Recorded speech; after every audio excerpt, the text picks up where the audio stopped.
मेरा नाम सलमान है। मैं एक पुलिस वाला था। मेरी फैमिली में कोई नहीं था। मेरी शादी मेरे खानदान वालों ने करवाई थी और मेरी बीवी घर में अकेली रहती थी। सुहागरात पर उसने मुझसे कहा कि वो अकेली कैसे रहेगी, तो मैंने कहा कि डरने की जरूरत नहीं है, तुम पुलिस वाले की बीवी हो, तुम्हें बहादुर होना चाहिए। मैं उससे हफ्ते भर का सामान इकट्ठा लाकर देता था और कहता था कि बाहर निकलने की जरूरत नहीं है, घर में आराम से बैठो और जो चीज चाहिए होगी मैं ला कर दे दूंगा। मेरी बीवी बहुत ज्यादा खूबसूरत थी और मैं बहुत ज्यादा अकड़ो दिमाग इंसान था। मुझे बहुत जल्दी गुस्सा आ जाता था। शायद ये मेरे काम की वजह से था, क्योंकि मुजरिमों से डील करते करते मेरी जबान में अब मिठास नहीं रही थी। सुहागरात वाले दिन ही मैंने कमरे में आते ही फोन उठा लिया और झूठ मूठ का किसी से बात करने लगा। मैंने कहा कि पकड़ के सीधा कर दूंगा तुम्हें, तुम मुझे जानते नहीं हो। बहुत गुस्सा आता है मुझे। आम इंसान ना समझना मुझे। जो मुझे धोखा देने की कोशिश करता है वो मेरा दुश्मन होता है। मैं ये सब बातें सिर्फ बीवी को सुनाने के लिए कर रहा था, ताकि वो मुझसे अभी से ही डर जाए कि ये तो बड़ा खतरनाक आदमी है। बात कुछ ऐसी भी थी कि मेरे घर में और कोई था भी नहीं, ना मेरी कोई माँ थी, ना बहन, ना भाई। तो बीवी घर में अकेली होती और वो खूबसूरत भी होती तो शायद मुझे उसे इतना डराने की जरूरत ना पड़ती। लेकिन वो अकेली रहती थी और मैं नहीं चाहता था कि वो घर से बाहर निकले। मैं चाहता था कि बस इज्जत से घर पर बैठी रहे। अगर बाहर निकलेगी तो किसी से बात करेगी, कोई उससे देखेगा, वो उसको देखेगी।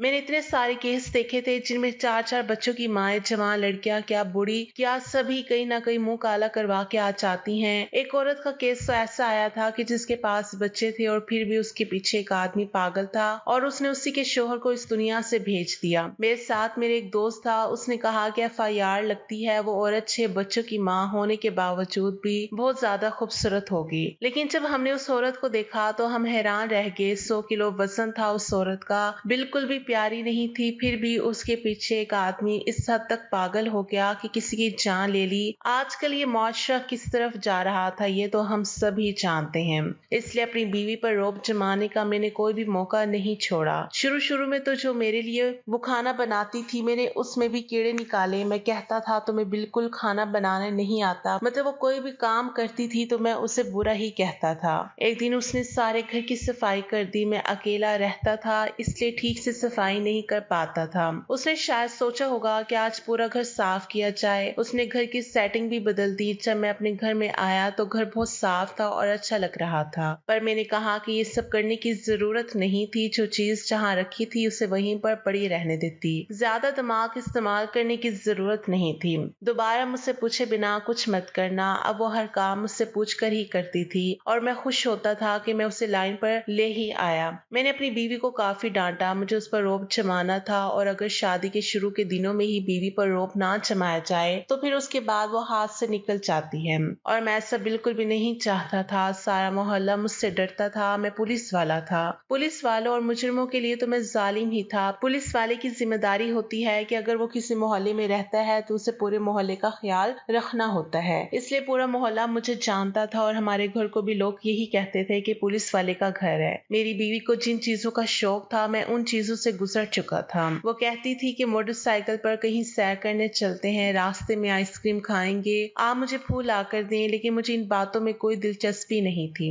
कभी कहती थी कि लॉन्ग ड्राइव पर चलते हैं और मैं कहता था कि मेरे पास इतना वक्त नहीं है। कभी कहती थी कि बाजार चलते हैं। मैंने कहा कि क्या लेना है तुमने बाजार से? तो कहती थी कि लेना कुछ नहीं है, बस ऐसे ही जाएंगे, जरा बाहर कुछ खा लेंगे। मुझे समझ नहीं आता था कि जब लेना कुछ नहीं है तो फिर बाहर क्यों जाना है। कभी हम लोग खाना खाने लगते तो कहती कि चलो बाहर सहन में बैठकर खाते हैं। मैंने कहा कि सहन में बैठकर खाएं या कमरे में बैठकर, खाना तो वही रहेगा, दाल सब्जी रोटी ही ना, तो फिर बाहर बैठने की क्या जरूरत है। जब कभी बारिश आती तो मुझे कहती चलो छत पर चलते हैं, मिलकर बारिश को देखते हैं। और मैं उससे कहता था तुमने पहले बारिश नहीं देखी, क्यों बच्चों जैसी हरकतें करती हो? तुम बड़ी हो गई हो, तुम्हारी शादी हो गई है। शादी के 1 साल तक मेरी बीवी मेरे पीछे पीछे बहुत भागी कि आप मुझे वक्त नहीं देते, मैं आपसे प्यार करती हूँ, आप तो मेरे हम सफर हैं, आपका इस दुनिया में कोई नहीं है और मेरे लिए भी मेरे माँ बाप का घर छूट गया है। लेकिन मेरे पास उसके लिए वाकई वक्त नहीं होता था और मुझे कभी एहसास भी नहीं होता था। मुझे नहीं पता था कि बीवी को कैसे रखते हैं, उसका क्या हक होता है। बस वो घर में थी ना, घर की चीज पूरी कर देता था। वो खाना बनाती थी, बीमार होती थी तो डॉक्टर के पास ले जाता था, कुछ चाहिए होता था तो मना नहीं करता था। इससे ज्यादा और क्या करता। मुझे लगता था बहुत अच्छा कर रहा हूँ, हूँ, जो कर रहा हूँ बिल्कुल ठीक कर रहा हूँ। कभी कभी मुझसे बहस करती थी कि आप मेरा ख्याल ही नहीं रखते हैं, तो मैं उससे कहता था और क्या ख्याल रखूं तुम्हारा, इससे ज्यादा ख्याल रखना क्या होता है। ऐसे ऐसे लोग होते हैं जो बीवी पर हाथ भी उठाते हैं। मैंने आज तक तुम पर हाथ नहीं उठाया। वो कहती थी मैंने क्या किया है जो आप मुझ पर हाथ उठाएंगे। मैं कोई बुरी औरत नहीं हूँ जो मुझ पर हाथ उठाया जाए। मैं कहता था अच्छा अपने आप को बड़ा समझती है। इस बात पर भी हमारी लड़ाई हो जाती थी। मुझे उसकी बातें समझ नहीं आती थी। वो उम्र में छोटी थी और मैं उम्र में बड़ा था, इसलिए मुझे उसकी सारी बातें बचकाना लगती थी। मैं उससे कहता था अब तुम बड़ी हो जाओ और ये सारी हरकतें छोड़ दो। एक दफा मैं घर आया तो उसने मेरे हाथ से मेरा सामान नहीं पकड़ा और आगे चलती। मैंने कहा आज सामान नहीं पकड़ोगी तो कहने लगी कि आगे पीछे रोज आपके हाथ से सामान लेती हूँ, पूछती हूँ कि दिन कैसा गुजरा है, लेकिन आप तो बदले में मुझसे नहीं पूछते कि तुम्हारा दिन कैसा गुजरा है, तुम ठीक तो हो। तो फिर आज से मैं भी नहीं पूछूंगी। मुझे इस बात पर थोड़ा सा गुस्सा आया। मैंने उससे कहा ठीक है ना पूछो, हम पुलिस वालों का काम आसान नहीं होता। धूप में खड़े होकर ड्यूटी देते हैं, अजीब और गरीब लोगों से बातें करनी होती हैं, पब्लिक को काबू करना होता है और पब्लिक बड़ी खतरनाक होती है। हमारे अपने दिमाग घूम रहे होते हैं। घर आते हैं तो तुम बीवियों का तमाशा शुरू होता है। उसके बाद जब हम खाना खाने लगे तो पहले वो ऐसा करती थी कि मेरी खाने वाली प्लेट में बार बार चीजें डाल देती थी कि ये भी खाओ वो भी खाओ, लेकिन आज वो ऐसा नहीं कर रही थी। मुझे पता था कि इस बात का जवाब यही देगी कि आप मेरे लिए कुछ नहीं करते तो मैं क्यों करूं। इसलिए मैंने उससे कहा नहीं। पहले वो ढेर सारी बातें किया करती थी और पूरे दिन की बात बताती थी, लेकिन ये सब कुछ भी आज उसने नहीं बताया। मुझसे ठीक से बात नहीं की। मुझे उसकी बातों में कोई दिलचस्पी तो नहीं होती थी, लेकिन वो बहुत ज्यादा बोलती रहती थी। पर आज मुंह बंद करके बैठी थी, ऐसे बैठी थी कि जैसे उसके पास कहने को कोई भी बात नहीं है। मैं उसकी बातें सुनना चाहता था लेकिन वो बोल नहीं रही थी। मैंने ही एक बात की, दूध वाले के पैसे दे दिए तुमने? तो कहने लगी हाँ दे दिए।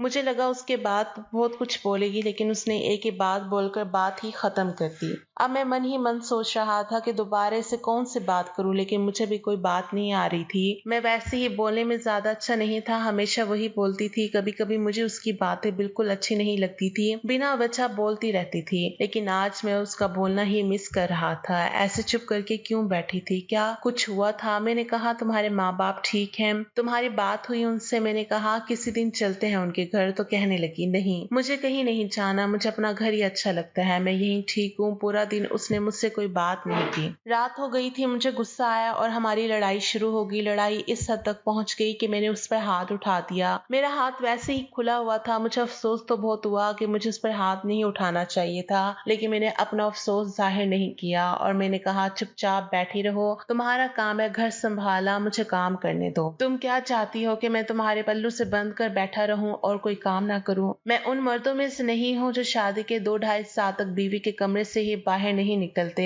मुझे रन मुरीद बनाना चाहती हो? मैं मर्द हूँ मर्द, और मर्द पर बहुत सारी जिम्मेदारी होती हैं। तुम्हारी तरह नहीं कि बस घर में हांडी रोटी बना दी और काम चल गया। मेरे एक दोस्त था जो अक्सर मेरे साथ होता था और जब मैं उसके साथ घर आता तो उससे कह देता खाने के लिए रुक जाओ, फिर उसके साथ बैठकर बैठक में खाना खा लिया करता था। मेरी बीवी को इस बात से भी बहुत गुस्सा आता था कि मैं इतने घंटे से आपका इंतजार कर रही थी कि मिलकर खाना खाएंगे और आपने अपने दोस्त के साथ खाना खा लिया। मैंने अपनी बीवी को कहा तुम जिन मामलों में घुसी रहती हो छोड़ दो ये सब, मुझे बीवी चाहिए, मुझे मोहब्बत नहीं चाहिए। मैंने कहा तुम मेरी जिंदगी का एक हिस्सा हो, मेरी पूरी जिंदगी नहीं हो, और हमारी शादी कोई मोहब्बत की शादी नहीं हुई। तो मेरी जिंदगी मेरे लिए इसलिए है कि तुम्हारी जरूरत थी। मैं तुम्हें इसलिए लेकर नहीं आया कि मैं तुम्हारे बगैर रह नहीं सकता था। हमारी कोई लैला मजनू की कहानी नहीं बनी। रिश्तेदारों ने शादी करवा दी, शक्ल सूरत की अच्छी थी, इसलिए सोचा कि सारी जिंदगी तुम्हारे साथ गुजर जाएगी। लेकिन लगता है तुमने शादी से पहले कुछ ज्यादा ही फिल्में देखी हैं जो तुम्हारे दिमाग से निकलती ही नहीं है। मुझे सिर्फ बीवी चाहिए, कोई दोस्त या महबूबा नहीं चाहिए। इस बात को अपने दिमाग में बिठा लो। मैंने उसे साफ साफ कह दिया। यही हमारा आखिरी झगड़ा था और उसके बाद से मेरी बीवी बदल गई थी।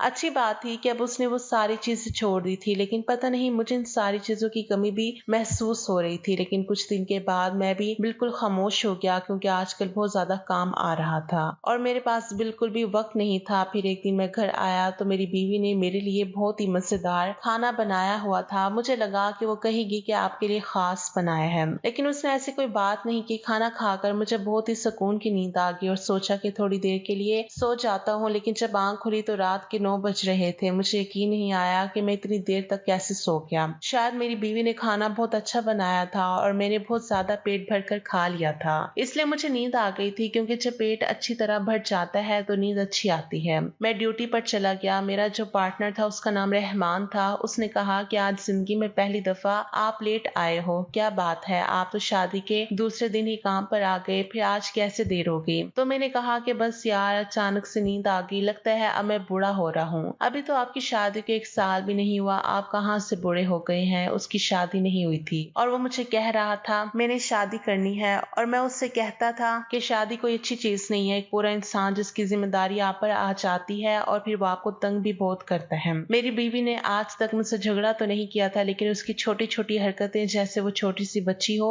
मुझे बहुत ज्यादा तंग करती थी, लेकिन आजकल वो पहले से कुछ बेहतर हो गई थी। पर रहमान को शादी का बहुत ज्यादा शौक था। हर वक्त वो लड़कियों की बातें करता था। उसके पास लड़कियों की तस्वीरें भी होती थी जिन्हें वो देखता रहता था। एक दिन तो अपनी ही मस्ती में बैठा था कि मुजरिम भी अब हमारे हाथ से निकल गया था। उसके बाद से उसने ये सब काम छोड़ दिए थे, लेकिन दिल से नहीं निकाले थे। रहमान से मेरी बीवी का मिलना मिलाना होता था, क्योंकि वो मेरा दोस्त भी था, भाई जैसा भी था और मेरा पार्टनर भी था। हम लोग एक दूसरे के लिए जान भी दे सकते थे। एक बार तो मेरी जान बचाने के लिए उसने अपने आप को जख्म लगा लिया था। तब से मुझे उस पर बहुत ज्यादा भरोसा था। मेरी बीवी अब खामोश रहने लगी। एक बार एक वीडियो मेरी आंखों में से गुजरी जिसमें कह रहे थे कि जब कोई औरत आपसे कुछ मांगती है, आपका वक्त, आपकी मोहब्बत, और आप उससे नहीं देते, तो फिर वो औरत आपसे जिद लगाती है। और फिर एक दिन ऐसा आता है कि वो औरत बिल्कुल खामोश हो जाती है। मर्द समझता है कि मैं जीत गया हूँ और मैंने उसे काबू में कर लिया है, जबकि दरअसल वो अपने दिल से आपकी मोहब्बत निकाल कर पुरसकून हो जाती है।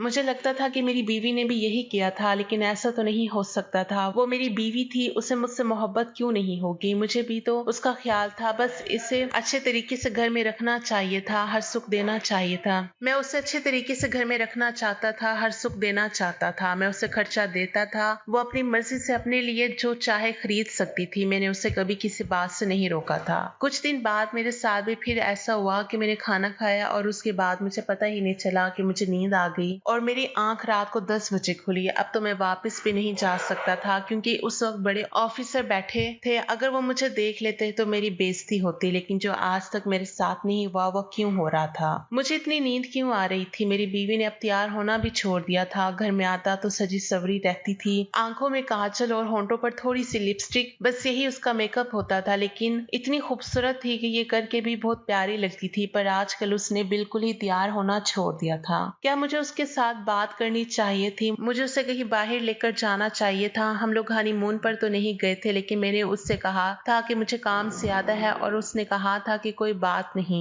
हनीमून पर नहीं जाते तो क्या दिक्कत है? हम लोग एक साथ एक घर में रहते हैं और कोई भी नहीं है, यही हमारा हनीमून है। लेकिन मैंने उसे घर में हनीमून जैसा कुछ भी नहीं दिया था। बस मैं सुबह जाता था, रात को देर से आता था, जो चीजें घर में लगती थी वो मैं उसे लाकर दे देता था, पर कभी उससे उसके दिल की बात नहीं की। मैंने कभी उससे ये नहीं पूछा कि वो कैसी है, उसका दिन कैसा गुजरा, क्या उसे कोई मतलब है, उसके दिल में क्या है, क्या वो कुछ बोलना चाहती है। मैंने कभी उसका हाथ नहीं पकड़ा, उसके चेहरे से बालों को नहीं हटाया, उसकी आंखों में नहीं देखा। मुझे ये सब कुछ अजीब लगता था। मैं 30 साल का था, कोई 22 साल का लड़का नहीं था जिससे नई नई मोहब्बत हुई थी, इसलिए मुझे ये सब कुछ अच्छा नहीं लगता था। कुछ लोग होते हैं, उनकी एक पर्सनैलिटी होती है। अब मैं भी ऐसा ही था, तो उसमें मेरा क्या कसूर था? बार बार यही होने लगा। मैं पुलिस वाला था, कोई यहाँ बेवकूफ आदमी नहीं था। मुझे शक हो गया कि मेरे साथ कुछ गड़बड़ जरूर हो रही है। ऐसी नींद मुझे पहले कभी नहीं आई। मैं कोई जवान बंदा नहीं था कि मुझे इतनी अच्छी नींद आ जाती है। कहीं खाने के अंदर कोई चीज तो नहीं मिलाई गई थी? मुझे बेहोश किया जा रहा था, लेकिन मुझे बेहोश करके मेरी बीवी को क्या करना था? और इस घर में मेरी बीवी के अलावा और कौन था? घर का खाना तो मेरी बीवी ही बनाती थी। फिर ये सब कुछ हो क्या रहा था? मुझे समझ नहीं आ रहा था। मैं बहुत ज्यादा परेशान हो गया। मुझे ऑफिस से वार्निंग मिलने लगी थी कि आधा दिन ड्यूटी पर रहते हो और आधा दिन कहीं गायब हो जाते हो। इस तरह काम नहीं होता। तुम्हारा रिकॉर्ड बहुत अच्छा है, इसलिए तुम्हें माफ कर रहे हैं, लेकिन अपनी रूटीन सेट करो। ठीक है, तुम्हारी नई नई शादी हुई है, लेकिन ड्यूटी सबसे पहले आती है। इंसान इंसान के लिए पुलिस वाला होना बहुत बड़ी जिम्मेदारी होती है। ये कोई ऑफिस जॉब नहीं है। मुझे आज तक किसी ने इतनी बातें नहीं सुनाई थी, पर वो ऑफिसर नया आया था, इसलिए उसने मुझे इतनी सारी बातें भी सुना दी। मैंने सोच लिया कि मुझे पता लगाना चाहिए कि मेरे साथ हो क्या रहा है। जब इंसान सोता है और बहुत गहरी नींद में होता है तो उसे पता होता है कि ये गहरी नींद है या गहरी बेहोशी, या ये नींद नहीं थी, ये बेहोशी थी, और इस बात का मुझे यकीन हो गया था। लेकिन इस सब के पीछे कौन था? जो भी था वो मेरा दोस्त तो नहीं था, मेरा दुश्मन ही हो सकता था। लेकिन उससे मुझसे ये दुश्मनी बहुत भारी पड़ने वाली थी। मैं इसी वजह से परेशान था। मैंने अपनी बीवी से भी इस बारे में पूछा कि क्या उसे मुझसे कोई परेशानी है, तो उसने कहा मुझे आपसे क्या परेशानी हो सकती है, बस आपको मेरी बातें अच्छी नहीं लगती थी इसलिए मैंने वो हरकतें करनी छोड़ दी हैं और मैं खामोश हो गई हूँ। इसका मतलब ये तो नहीं कि मैं आपसे नाराज हूँ। आप मेरे शोहर हैं, मैं आपसे बहुत मोहब्बत करती हूँ। मेरी बीवी मेरी आंखों में देखकर बोली थी। मैं पुलिस वाला था, हम लोगों ने ये सीखा होता था कि किसी का चेहरा कैसे पढ़ना है। मैं अपनी बीवी का चेहरा पढ़ने की कोशिश कर रहा था, लेकिन वो बिल्कुल भी झूठ नहीं बोल रही थी। मुझे मेरे तजर्बे से तो यही पता चला, लेकिन फिर एक दिन मेरी बीवी ने मुझसे कहा कि आपने मुझे बैलेंस करवाया था और मैंने वापस भेज दिया था, ये सोच कर कि मेरा पैकेज है, लेकिन मेरा पैकेज नहीं था, मुझे फिर से बैलेंस करवा दें। मैंने अपनी बीवी को कहा कि कब की बात कर रही हो, तो कहने लगी कि कल की। तो मैंने कहा कल तो मैंने तुम्हारा कोई बैलेंस नहीं करवाया और तुमने मुझे कहा भी नहीं, फिर तुम किसकी बात कर रही हो? मेरी बीवी चुप हो गई और कुछ सोचने लगी। फिर अचानक से बोली कि नहीं, आपको नहीं कहा था, पापा को कहा था, आपको और पापा को मिक्स कर दिया। मैंने कहा था कि मेरा पैकेज नहीं है, तो उन्होंने बैलेंस करवाया था, लेकिन फिर पता चला कि पैकेज है, इसलिए फिर मैंने उनको वापस भेज दिया था, क्योंकि उनको खुद जरूरत होती है और भाई उनको नाप तोल के पैसे देते हैं। मेरी बीवी थोड़ी घबरा गई थी, वो कैसे मुझे अपने बाप के साथ मिक्स कर सकती थी। मैंने उससे कहा कि तुम्हें किसी चीज की जरूरत हो तो मुझसे मांगो, किसी और से नहीं मांगो। अब तुम पापा के घर में नहीं रहती हो, मेरे घर में रहती हो, तुम मेरी जिम्मेदारी हो। आजकल मेरी बीवी कुछ बदली हुई थी, चीजों को उनकी जगह पर रखने के बजाय इधर उधर रख देती थी और भूल जाती थी कि मैं उसके पास पैसे रखवाया करता था। इसमें 10,000 का हिसाब खराब हो रहा है। मैंने कहा कि चलो कोई बात नहीं, हो सकता है तुमने खर्च कर दिए हो और तुम्हें पता नहीं चला हो, लेकिन जबकि हकीकत में उसने मुझे बिल्कुल सही हिसाब दिया। तो पता नहीं वो कहाँ खोई हुई थी। लेकिन एक बात देखकर मैं बहुत ज्यादा हैरान रह गया कि जैसे मैं दोपहर के बाद नजर ही नहीं आता, इसी तरह एक दिन रहमान को भी डांट पड़ी थी। साहब उसे भी बुरी तरह डांट रहे थे कि तुम भी दोपहर के बाद गायब हो जाते हो, कहाँ पर जाते हो तुम? तुम्हारी तो शादी भी नहीं हुई है, तुम्हारे तो बच्चे भी नहीं है। एक तरफ सलमान ने तमाशा बना रखा है कि दोपहर होती है तो वो पता नहीं कहाँ चला जाता है, दूसरी तरफ तुमने भी ये हरकतें शुरू कर दी हैं। तुम दोनों ने मिलकर कोई काम शुरू कर लिया है। पुलिस की नौकरी से तुम लोगों का पेट नहीं भरता, जो तुम लोगों ने कोई कारोबार शुरू कर लिया है। रहमान सर झुकाए खड़ा था और मैं हैरान होकर दूर से ये सारी बातें सुन रहा था। जब सर ने उसकी क्लास ले ली तो मैंने कहा क्या हुआ, तुम दोपहर के बाद कहाँ गए थे? तुम तो कहते हो कि तुम्हारे घर में कोई भी नहीं है और घर जाते हो तो दम घुटता है, इसलिए पूरा दिन नौकरी पर रहते हो। वो कहने लगा सिर्फ एक दिन गया था यार, दोस्तों के साथ प्लान बन गया था कहीं जाने का। सर तो मेरे पीछे ही पड़ गए, लेकिन मैं सर को अच्छी तरह जानता था। वो एक दफा में नहीं डांट सकते थे उसे, क्योंकि जब 2 हफ्ते तक मैंने यही रूटीन रखी, उसके बाद सर ने मुझे डांटा था। इसका मतलब कि रहमान भी 2 हफ्ते से गायब था, यानी कि जिस वक्त मैं ड्यूटी पर नहीं होता था तो वो भी नहीं होता था, लेकिन मैं तो अपने घर में होता था। फिर ये कहाँ पर जाता था? मेरे दिमाग को इतना तो पता चल गया था कि कुछ ना कुछ गड़बड़ जरूर है, लेकिन मामला इस तरफ नहीं जा रहा था जिस तरफ मुझे जाना चाहिए था। मैं वो बातें नहीं सोच रहा था क्योंकि मेरे दिमाग में ऐसी कोई बात नहीं आ सकती थी। इतने सालों तक पुलिस की नौकरी करके मैंने यही सीखा था कि कभी किसी पर भी भरोसा नहीं करते, यहाँ तक कि अपने घर वालों पर भी नहीं। और जिस पर आपको सबसे ज्यादा यकीन होता है वही मुजरिम होता है, क्योंकि उस पर शक करने का मौका सबसे ज्यादा कम होता है। ये बातें हमें पुलिस की नौकरी करने के लिए सिखाई गई थी, लेकिन मैंने उन बातों को कभी अपने घर पर नहीं लगाया। पर अब ये मामला मेरी समझ से बाहर हो रहा था। जो मेरे साथ आज तक नहीं हुआ वो क्यों हो रहा था? क्यों मुझे बार बार नींद आती थी और मेरे साथ मेरा दोस्त भी गायब हो जाता था? मेरी बीवी मुझसे दूर दूर रहने लगी थी। ऐसा भी क्या किया था मैंने? सिर्फ हाथ ही तो उठाया था और इतना कहा था कि थोड़ी बड़ी हो जाओ और अपने तौर तरीके बदलो। मैंने उससे ये तो नहीं कहा था कि मेरा तुम्हारे अलावा किसी और के साथ चक्कर है। मेरी जिंदगी में तो उसके अलावा कोई भी नहीं था, फिर वो मुझसे इतनी दूर क्यों रह रही थी? जैसे मैंने कोई बहुत बड़ा गुनाह कर दिया है। उसने तो मुंह बनाया हुआ था, ना बोलती थी ना बात करती थी, यहाँ तक कि रात को भी मुझसे दूर दूर रहती थी। कभी किसी बात का बहाना कर देती थी तो कभी किसी बात का। कहती थी मेरी तबीयत खराब है, मेरे सर में दर्द है, मुझे नींद आ रही है। उसकी हरकतें मेरी समझ से तो तो बाहर हो रही थी, लेकिन एक दिन मैंने अपनी बीवी से कहा कि मुझे जरूरी काम से शहर से बाहर जाना है। तो मेरी बीवी ने कहा ठीक है, चाहे आपका सामान बता दे कौन सा पैक करना है, मैं पैक कर देती हूँ। तो मैंने कहा कि बस 2 दिन का सामान पैक कर दो। 2 दिन बाद वापसी है। मेरी बीवी ने खुशी खुशी मेरा सामान पैक कर दिया। जब वो मेरा सामान पैक कर रही थी तो कोई गाना भी गुनगुना रही थी। आखिर उसकी इतनी खुशी किस बात की थी। मैंने अपनी बीवी को कहा कि मैंने सुबह सुबह ही निकल जाना है और मैं गया भी, लेकिन फिर दोपहर के वक्त मैं अचानक से वापस अपने घर की तरफ रवाना हो गया। दोपहर का वक्त था, क्योंकि मैंने तो कहीं जाना ही नहीं था। मैंने झूठ तो इसलिए बोला था कि मैं देख सकूं कि मेरे जाने के बाद मेरी बीवी क्या करती है। वही मेरे घर में रहती थी, वही मेरा खाना पकाती थी। उसी ने अपने आप को बदला था, उसकी बातें बदल गई थी। तो फिर मैं उस पर शक ना करता तो और किस पर करता।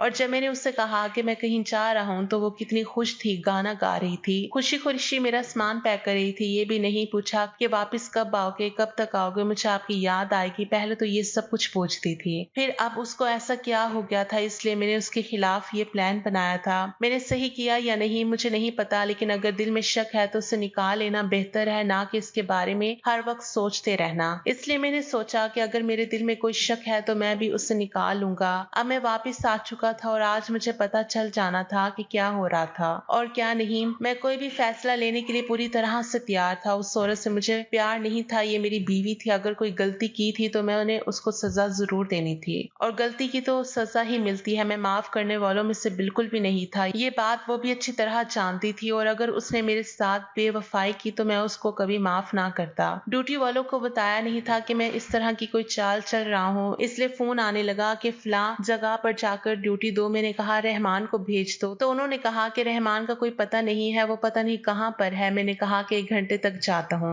घर के दरवाजे पर दस्तक दी तो मेरी बीवी ने दरवाजा नहीं खोला, जबकि वो दूसरे दस्तक पर दरवाजा खोल देती थी। मैं दरवाजे पर बार बार दस्तक देने लगा, दरवाजा खुल ही नहीं रहा था। शायद लाइट गई हुई थी, इसलिए मैं घंटी नहीं बजा रहा था। पता नहीं मेरी बीवी कहाँ थी, मुझे बहुत घबराहट हो रही थी। ऐसा लग रहा था कि कुछ बुरा हो गया है। क्या मेरी बीवी अंदर गिर तो नहीं गई होगी, उसे कोई चोट तो नहीं लगी होगी। यहाँ तक कि मैं खिड़की से अंदर चला गया और अपनी बीवी को तलाश करने लगा। मैंने देखा कि कमरे में अजीबोगरीब किस्म की आवाजें आ रही थी, यानी कि मेरी बीवी कमरे में थी, लेकिन ये आवाजें तो कुछ बहुत ही ज्यादा अजीब थी। जब कमरे में दाखिल हुआ तो कमरा बिल्कुल खाली था, लेकिन बाथरूम का दरवाजा खुला हुआ था और मैं समझ गया कि आवाज बाथरूम से आ रही है। अपनी बीवी के साथ ये सब होने के बाद आप उस वक्त घबराहट और शक होना बिल्कुल नेचुरल था। मैं ये सब खुद अपनी आंखों से देखना चाह रहा था, ताकि दिल को भी ये समझ आए कि अब कुछ फैसला करना है। जब सच्चाई सामने आई तो कदमों तले जमीन खिसक गई थी। वहां आपकी बीवी, आपका दोस्त और आपका पार्टनर रहमान,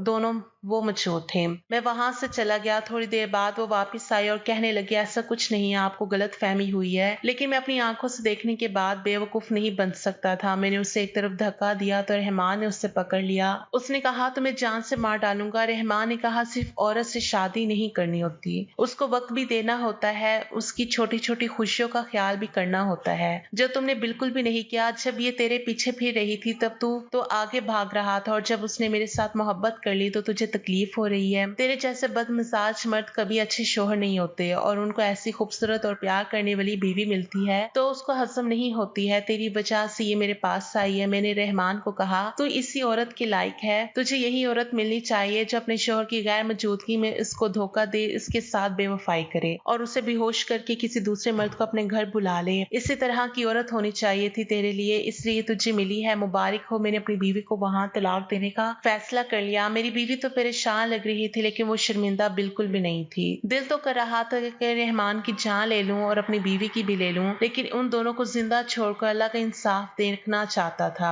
इसलिए उनको वहां से जाने दिया। अपनी बीवी को तलाक दे चुका था, मैं उसकी शक्ल भी देखना नहीं चाहता था। जब रहमान उसको वहां से लेकर निकला तो ऐसे निकला जैसे उसने बहुत बड़ी ट्रॉफी जीत ली हो, और फिर वो दोनों कहाँ गए मुझे नहीं पता। रहमान काम पर आता था, लेकिन मैं उसकी तरफ देखना भी नहीं चाहता था। मेरा घर फिर से खाली हो गया था, मैं अपने काम खुद कर लेता था। एक दिन रहमान मिठाई बांट रहा था, कहने लगा कि मेरी शादी हो गई है। पता नहीं मेरे साथ ये सब क्यों हुआ, क्या मैंने उस पर रौब जमाने के चक्कर में उसके साथ बुरा किया था। मैंने अपनी जिंदगी का सबसे बड़ा फैसला गलत किया था। मुझे जिस वक्त उसे प्यार करना चाहिए था मैं उस पर रौब जमाने लगा था। वो अगर कोई काम ठीक भी करती थी तो मैं उसे गलत ही कहता था। ये गलती हमारे बुजुर्गों की थी जिन्होंने हमारी शादी करवा दी, जबकि हमारी उम्र में 15 साल का फर्क था और हमारी सोच एक एक दूसरे से बिल्कुल भी मिलती नहीं थी। आप लोग ही बताएं कि इसमें गलती किसकी थी, क्योंकि आज वो रहमान के साथ खुश है और मैं अभी भी अकेला हूँ। दोस्तों वीडियो कैसी लगी कमेंट करके जरूर बताएं।